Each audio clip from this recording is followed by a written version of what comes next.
Try to do this without dropping my phone in water. But yeah. So, am I asking too much? Right.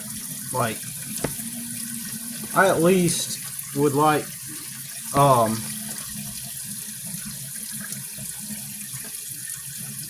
I would at least like to right. It would be nice to have at least one, but at least a few people like here where I live, right? It would be nice to be able to like be around someone where I can engage in conversation with, and I could just actually have a real conversation, right? Like a real intellectual discussion where they comprehend where I'm coming from. You know, they understand the logic, and perhaps we even agree on some things. But instead,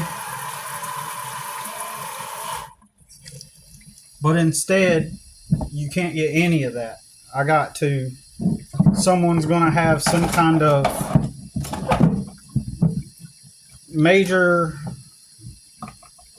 like some people are going to have Christian, like they're going to be all Christian. And so everything that, and low key, they're going to be trying to help me find Christ. Like, and, you know, if they're talking with me, if it's somebody hanging out with me or talking with me that's Christian like that they got an agenda for one. So you can't have like a regular friendship or relationship connection with somebody that is like the hardcore Christian type, the people that actually try to live it, you know.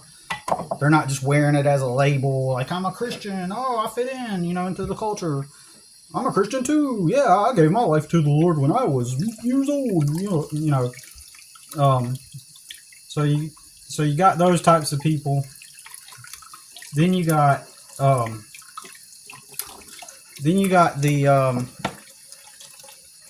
there's the privilege discrepancy where whoever I'm talking to, their life has been such on easy mode that they lack even the ability to, like, they're actually intelligent people, right? And within the context of their upbringing, I got a buddy that way. He's my buddy, and I would tell him this, so it ain't nothing like I'm like talking about him. But I do got one buddy that I've mentioned before. He's lived with his dad, and I'd be willing to bet that all those jobs he worked while living with his dad and going to college, I bet you he didn't pay his dad a single dime of rent or utilities or anything like that. I guarantee you every single penny of that money went into paying for his college, and it's probably all paid off, and probably was paid off relatively early in life. And so the privilege gap is so, plus he followed the script down to a T. In fact, he did all the smoking and the weed to the point to where he had a BMW when he was a teenager. And I don't know how he got the BMW. Did he work for it? I don't know. But he had a BMW when he was a teenager. And his dad was the manager of an apartment complex. And so he was a privileged dude. And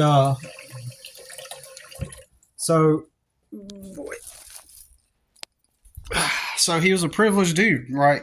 But you know, I guess he was one of those open-minded guys that tries to be social with everybody, and he became one of my buddies, which was odd to me because like here I am like working at the I'm living in a trailer park, and you know his dad's the manager of an apartment complex and a retired guy. His dad was retired from the military, and I need to ask him what his dad did before he retired. But when I met him, his dad was already retired. He was just doing the management just to fill the time, I guess. And to have a place to live, because the office, like the office, was also like, the office was also, oh man, that ain't gonna work.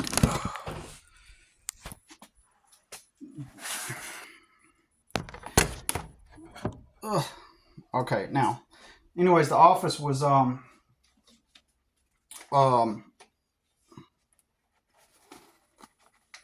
it had a living quarters. It was a house. The whole office was a big 2-story house, and the bottom part was the apartment's office, and then the top part was the I'm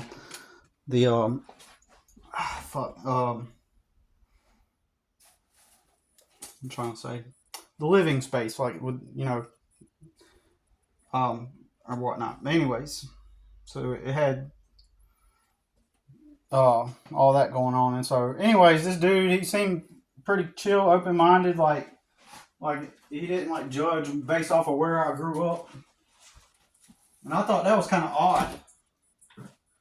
That was the first time I experienced something like that. So we became friends, and like I said, he comes into town on occasion, and for a while there, when he'd come into town, he'd never hit me up, and I was just like, I'm the type of person, like, if you phase me out of your life, like I'm fine with that, right? Like, I know some people, they're codependent, and they'll be like, oh, you don't call, blah blah blah. No, if it's somebody like that, I just cut them out completely, because I'm not obligated to stay in touch with you just because we share a common past or whatever. You know what I'm saying? But anyways, he would come into town, never contact me, and I just left it at that,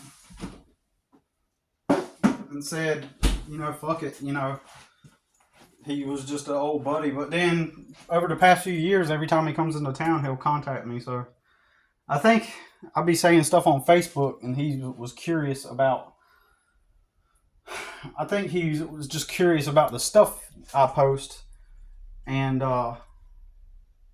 because I say a bunch of shit that's thought provoking, and he can tell that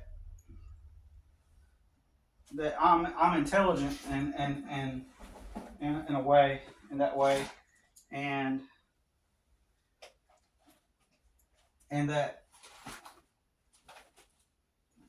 he explained to me that all the people, like, that he works around, or a vast majority of the people he works around, they're just kind of dumb. And I think that's what got him starting to contact me again, because he started to notice the same thing, that the people around him, they just wasn't as intelligent, right?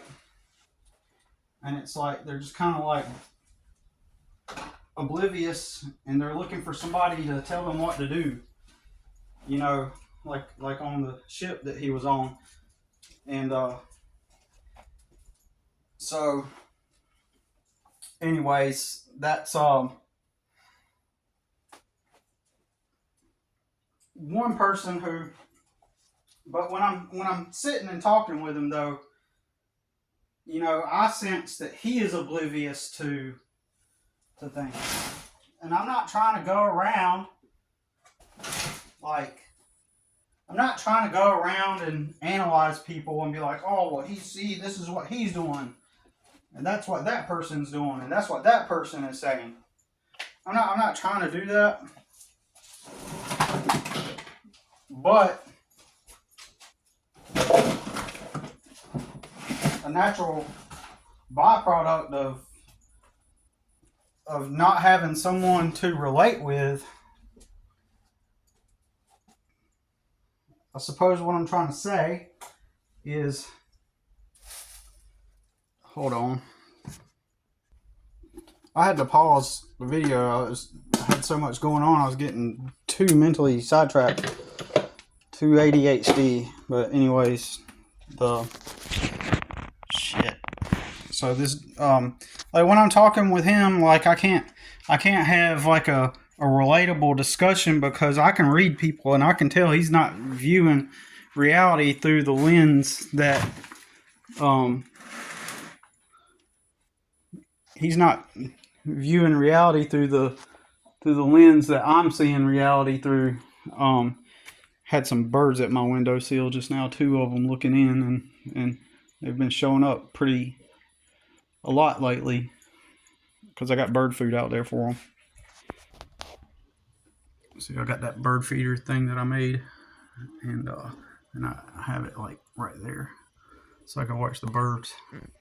But what I'm saying is, like, we're having an intelligent discussion, and sometimes I have to like stop him, like, dude, just wait, just like, okay, listen to what I'm saying, and I have to like really break it down to him, and it's weird because he's like really intelligent and he's very social, extremely social, and so but I understand. I know what the gap is. The gap is the socioeconomic divide and the life experience divide between us, where there develops a lack of comprehension of how things work. And he followed the script down to a T, did his drugs, wrecked the BMW when he was a kid, when he was a teenager, because of being drunk or high, and had to get SR22 insurance, whatever, I think that's what it's called. And then his dad had to drive him to back and forth to work. He didn't have a car, and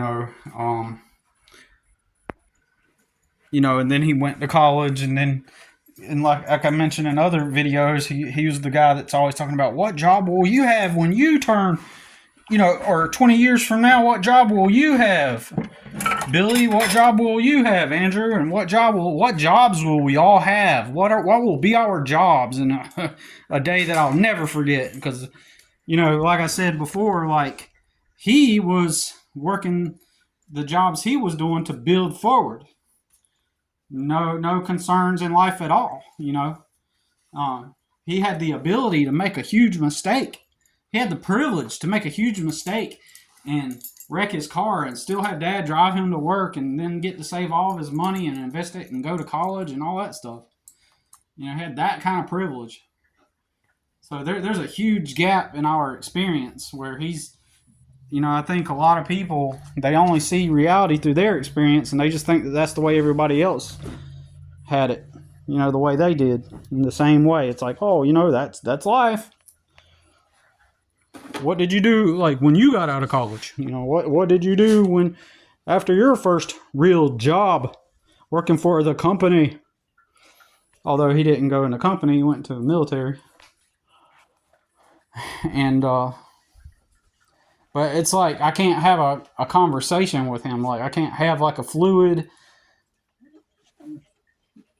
because you get into conversations with people back and forth, and you watch people have conversations, and they go back and forth because the things that they're talking about, and they're vibing, they're relating.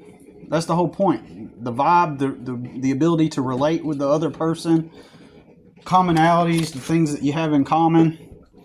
And those are the things that are bringing you together. Those are the things that are bringing you that mutual esteem. When I looked up the definition of friendship a long time ago, I recall one definition was a relationship based on mutual esteems. And then I would add to that mutual experiences.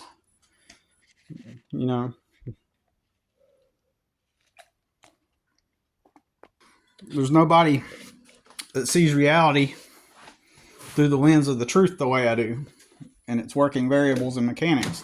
Instead, when you're conversing with people, having a conversation with people, it's just like, okay, let me identify all their programs that are currently running. Looking at a computer monitor, and you see that app's open, that thing is open, and you look at the person and you say, okay, those are all the apps that are open, and they are typical, predictable apps that everybody has installed onto them, and they're all running. So because you are familiar with those apps installed on that device, you go to that device and look on that one, it's running, but they're the same apps. So you can predict the words coming out of each of their mouths. You can predict the emotions they're going to emit, the thoughts that they're going to express, the beliefs they're going to talk about. And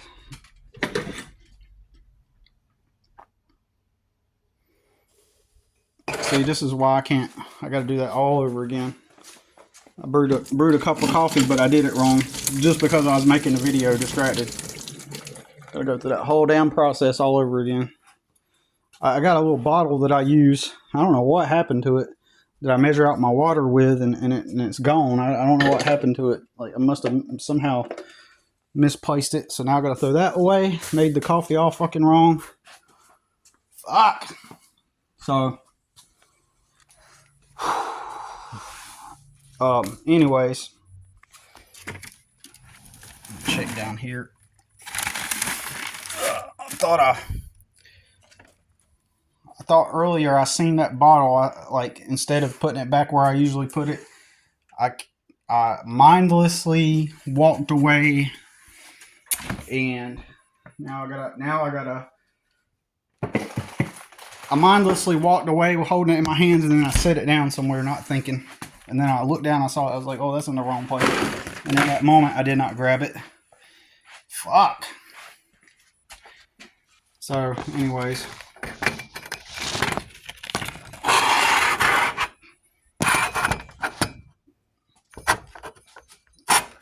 Now I got to do the whole coffee grinding process.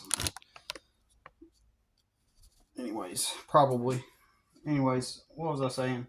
So it's like, I can go out and meet people, but I live in literally Football City, USA.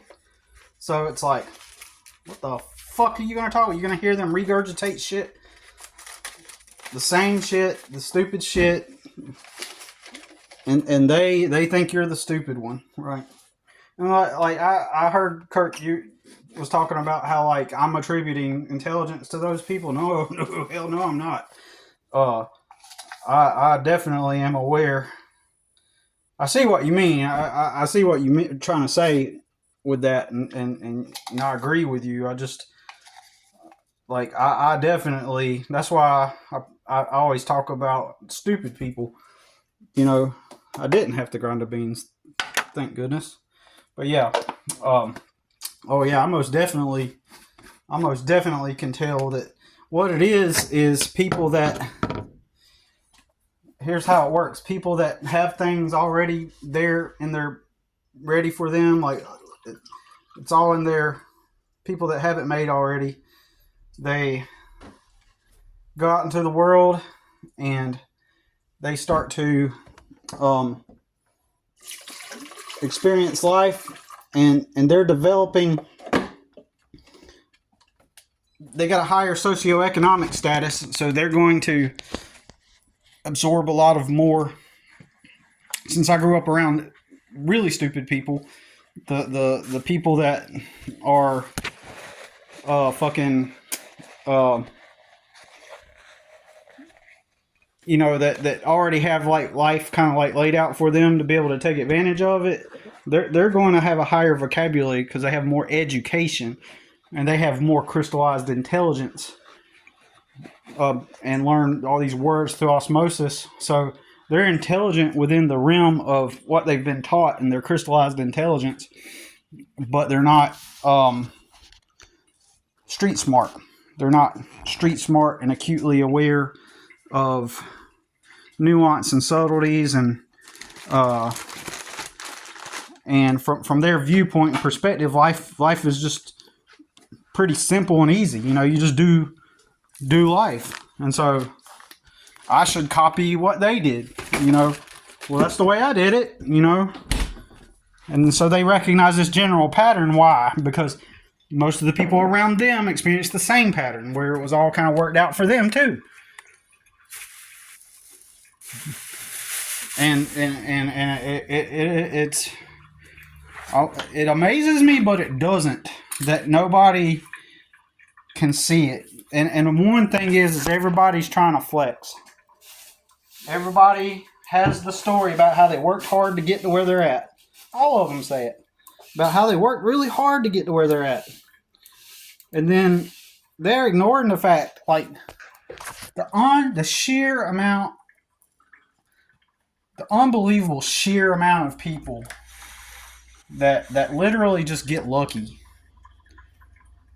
it's phenomenal. It's phenomenal.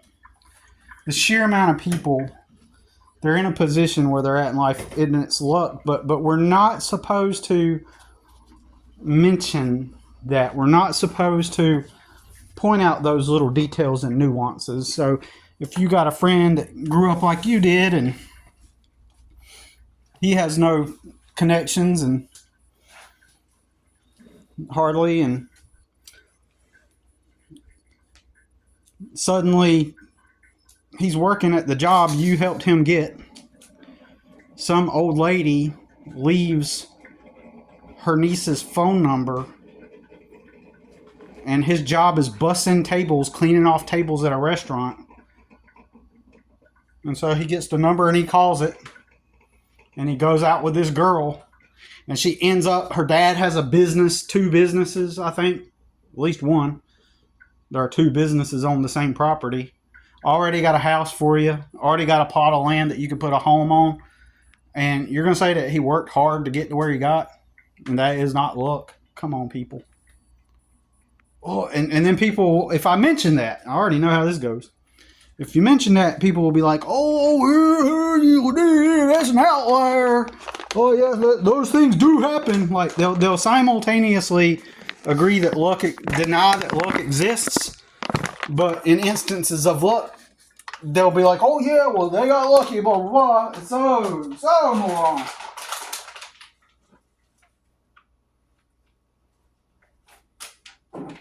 I don't know why I'm doing this. This is going to be a first time ever. But I took a very teensy tiny pinch of sea salt. Or not sea salt. Himalayan pink salt. Just a very teeny, can't even, yeah, little, so small that you can barely see it. I'm going to put it in my coffee and see if I like it. And if I don't, then I am going to have to grind beans. Somebody said to do that.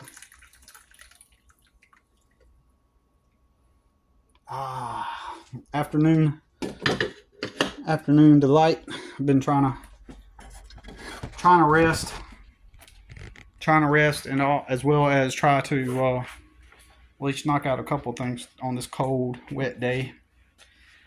But anyways, it's like if I could just find some people to engage with and interact and get fulfilled out of it.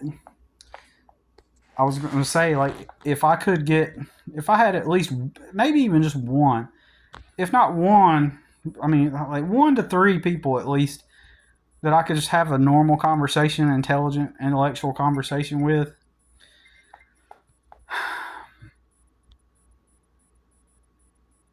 Then I could be okay with all the other stuff, like all the other conversations with all the other people, right? I could be okay with having a bunch of stupid small talk that means nothing, drivel, that serves no purpose. You know, vibing, as I mentioned before, vibing is one thing. And small talk and vibing, that's one thing, and that's fine. But when it's just nothing but that then it's not only non-productive, it's actually damaging. Right? It's a damaging phenomenon. It means that mindless words are just used for no purpose at all. But anyways, that's all I gotta say about it, man. I'm just like gonna try to just chill out for a bit, man. All right, y'all, peace.